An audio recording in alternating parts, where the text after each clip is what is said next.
নিরামিষ রান্না হবে, অরহর ডাল হবে, পাঁপড় ভাজলাম আর পটল ভাজবো হবে আর পোস্ত।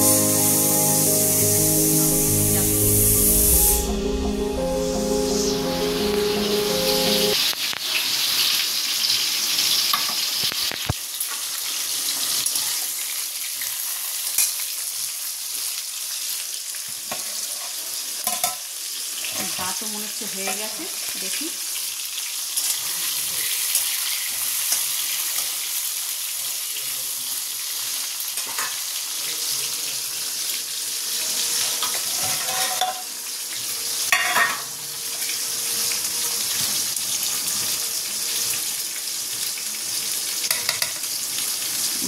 ভাতও অলমোস্ট হয়ে গেছে, এবার ফ্যানটা ঝেড়ে নিতে হবে। তাহলে চলো আজকের দিনটাকে এখান থেকে দারুণভাবে শুরু করি। শুভ সকাল বন্ধুরা, নতুন একটা দিনে নতুন সকালে আপনাদের সকলকে স্বাগত জানাই আমার বঙ্গভূমা চ্যানেলে। আজ বৃহস্পতিবার, ঘড়িতে বাজে 9:05। সকাল সকাল স্নান করে এক বড় কুচি করে চলে এসেছি। আজকে রান্না তো অলমোস্ট ডান, আর বাইরেটা ঝলমলে রোদ্দুর উঠেছে, আবার একটু করে মেঘলা করছে, কে জানে কি হবে। তো যাকে যা হবে হবে। এই ডাটা ঝিঙে দিয়ে পোস্ত, আর এখানে ওল সিদ্ধ হয়ে গেছে। এই আলুটা শুধু ভাজবো, ভাজলেই হয়ে যাবে। পটল, পাঁপড় ভাজা, ডাল, পোস্ত, সিদ্ধ হয়ে গেছে, ওল সিদ্ধ হয়ে শুধু পাঁপড়, এই আলুটা ভাজলেই হয়ে যাবে। তো চলো রান্নার পর্বটা মিটিয়ে নিয়ে তারপর দেখি অন্য কি কাজ করা যায়। 2000 years later. Good evening. সেই সকালের পর থেকে এই এখন গিয়ে ক্যামেরা ধরলাম। সারাটা দিন এমন কাজের মধ্যে ব্যস্ত ছিলাম, আর মানে ভিডিও যে করব সে আর করা হয়ে ওঠেনি। এখন একটু রেডি হয়েছি, দেখো কিভাবে চুল আঁচড়ালাম, তারপরেও এত চুল উঠে উঠে মনে একদিন ন্যাড়া মাথাই হয়ে যাব। তো চলো, যেটা বলছিলাম, এখন বেরোচ্ছি এই মায়ের দুটো ব্লাউজ বানাতে দেবো বলে। ব্লাউজ পিস আনিয়েছি, মা রেডিমেড ব্লাউজ পরে না, তো ওই ব্লাউজ পিস দুটো দিয়ে আমি যেখান থেকে বানিয়ে এনেছিলাম ওখানেই নিয়ে যাব, গিয়ে দিয়ে আসি। আর চলো বেরিয়ে পড়ি। এই যে বেরিয়ে পড়লাম, আজ একা একাই বেরোলাম, কারণ ছেলেটা পড়ছে আর ওর বাবার নাইট ডিউটি থেকে এসেছে, ঘুমাচ্ছে, সেই জন্য আর ওদের ডিস্টার্ব করলাম না, আমি আমার মতন বেরিয়ে গেলাম। আর এই দেখো রাস্তায় আমাদের দেখিয়েছিলাম যে কিরকম খুঁড়েছে, এখন দেখো শুধু ইট পেতে সোলিং মতন করে দিয়েছে। এরপরে আরও পিচ হবে কি ঢালাই হবে সে পরে যখন হবে হবে। তো দাঁড়াও তোমাদের আর একটা জিনিস দেখাই। এই দেখো আমাদের দুর্গাপুজোর আলো লাগিয়ে দিয়েছে, এখন থেকে লাগিয়ে দিয়েছে, তবে এখন জ্বালায় না, মহলার পর থেকে হয়তো জ্বালাবে। আর আমাদের পাড়ার পার্লারটা দেখো, একদম বাড়ি থেকে বেরিয়ে 2 মিনিটের হাঁটা পথে এই যে পার্লারটা। তো এখানে বেশ পুজোর সময় ভিড় থাকে, তো আমি সেভাবে ইউজ টু নই বলে আমি আর আসি না, ঘরেই যা ওই ফেস প্যাক ব্যবহার করি, ওই পর্যন্তই এনাফ আমার জন্য, তো ওই ঠিক আছে যথেষ্ট। আর ভয়েস ওভার দিচ্ছি তার কারণ কথা বলতে বলতে তো আসছিলাম, যখন এডিট করতে বসি তখন দেখছি যে একটা বেশ জোরে মিউজিক বাজছিল, তো যার কারণে যথারীতি আমাকে ভয়েস ওভার দিতেই বাধ্য হলাম। তো চলো, হাঁটা চলা করতে পারছি না, 2-3 দিন ওই গরমের মধ্যে শপিং করে করে একদম শরীরটা ক্লান্ত হয়ে গেছে, ওই জন্য ভাবছি আর মানে হেঁটে হেঁটেই বেরিয়ে যাবো, অটো করেই চলে যাবো। চলো অটো করে তো চলে এলাম করুণাময়ী স্টপেজে এসে দেখছি একদম মোড়ে মাথায় এই মন্দিরটা রয়েছে। এখানে বিভিন্ন ধরনের দেবতার অধিবাস, বজরংবলী আছে, রাধাকৃষ্ণ আছে। আর আজ যেহেতু শনিবার না, বড় ঠাকুরের উপোস করেছে সবাই। দেখো কি ভিড়, একদম মেন রোডের উপরে, তবুও এখানে প্রচুর ভিড় হয়, বিশাল বড় আয়োজন হয়, দেখে বুঝতেই পারছো। দেখো মালা পড়েছে, দেখেছো আজকে শনিবার দিন কিভাবে।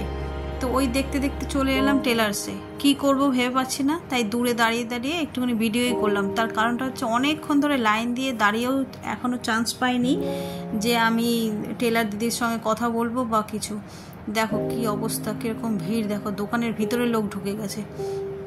তো এইভাবে লাইনে দাঁড়িয়ে দাঁড়িয়ে লাস্ট পর্যন্ত চান্স পেয়েছি। তখন আমি আমার যা যা নিয়ে গেছিলাম, মানে মায়ের যে দুটো ব্লাউজ নিয়েছিলাম সেটাই দিদিকে বোঝাচ্ছিলাম।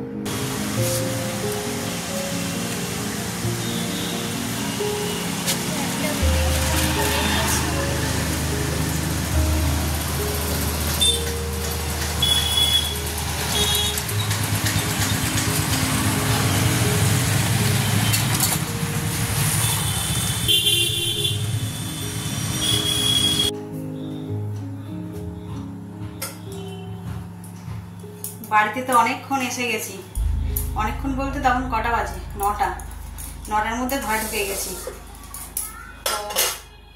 তো এসে একটুখানি রেস্ট নিচ্ছিলাম এসিতে। বাইরে আজকে কি গরম, মারাত্মক গরম। তো এইসব একটুখানি রেস্ট নিয়ে গল্প টল্প করলাম বাড়ির লোকের সঙ্গে, করে এরপর ঢুকেছি রান্নাঘরে রাতের তরকারিটা করবো বলে। আর রাতের তরকারি করব, আর একটুখানি আমের চাটনিও করব কালকের জন্য।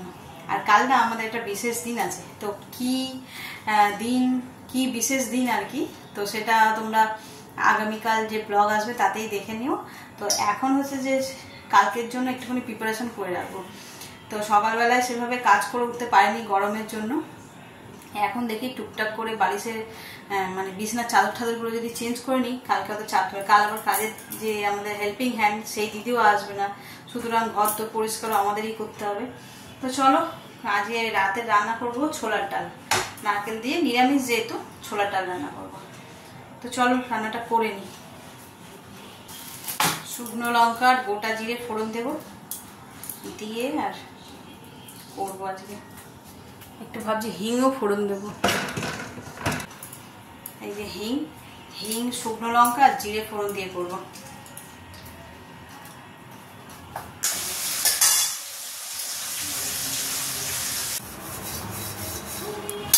এই যে এখানে ডালটা বসিয়ে দিয়েছি, এটা হোক আস্তে আস্তে।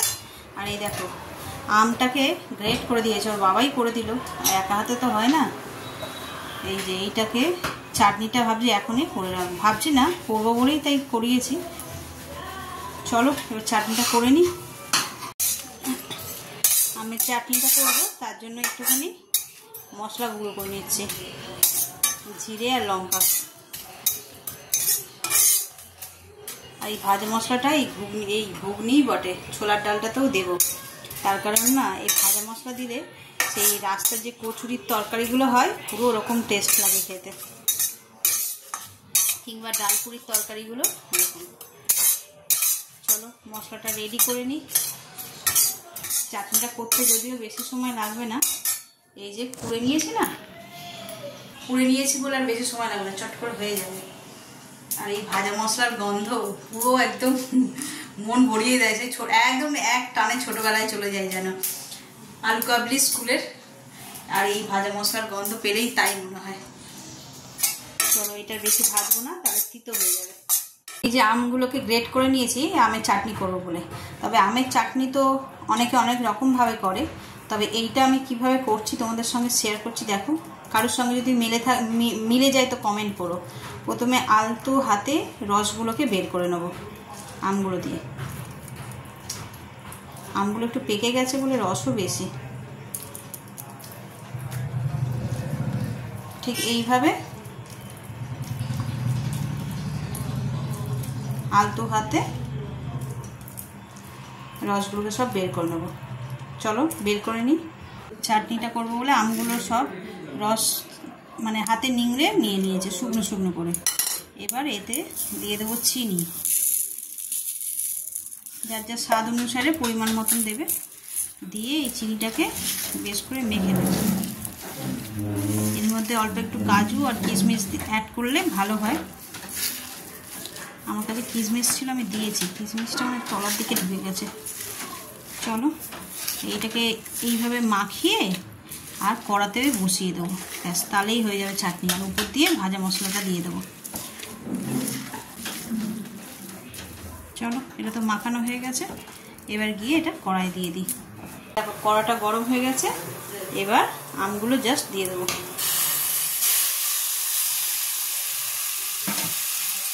দিয়ে এটাকে একটু সিমে করে দেবো কড়াটা টুকটাকে, দিয়ে আস্তে করে নাড়তে থাকবো। হাই ফ্লেমে রাখবো না, তাহলে ধরে যাবে। আস্তে আস্তে এটা নাড়তে থাকবো।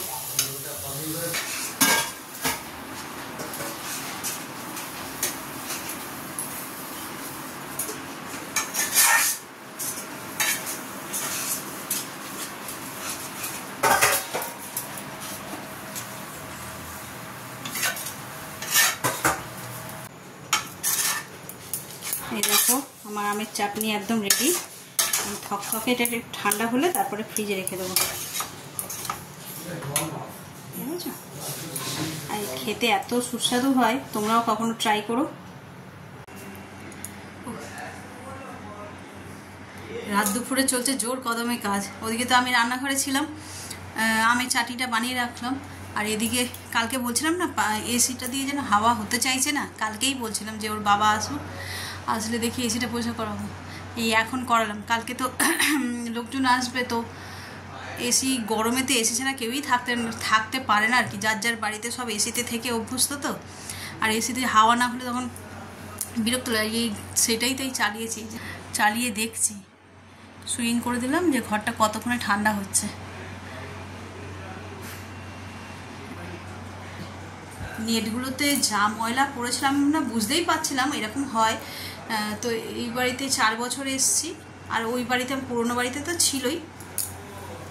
তো ওর বাবাই ওই রকম নেটটা খুলে খুলে পরিষ্কার করতো, তাতে দেখতাম এরকম নোংরা মানে ধুলো ভরে যেত। এখানে ওর বাবাই করে। তো এই আজকে দেখলাম বাপরে কি নোংরা বেরিয়েছে এই রাত্রিবেলায়, তাই ওটা করে দিল।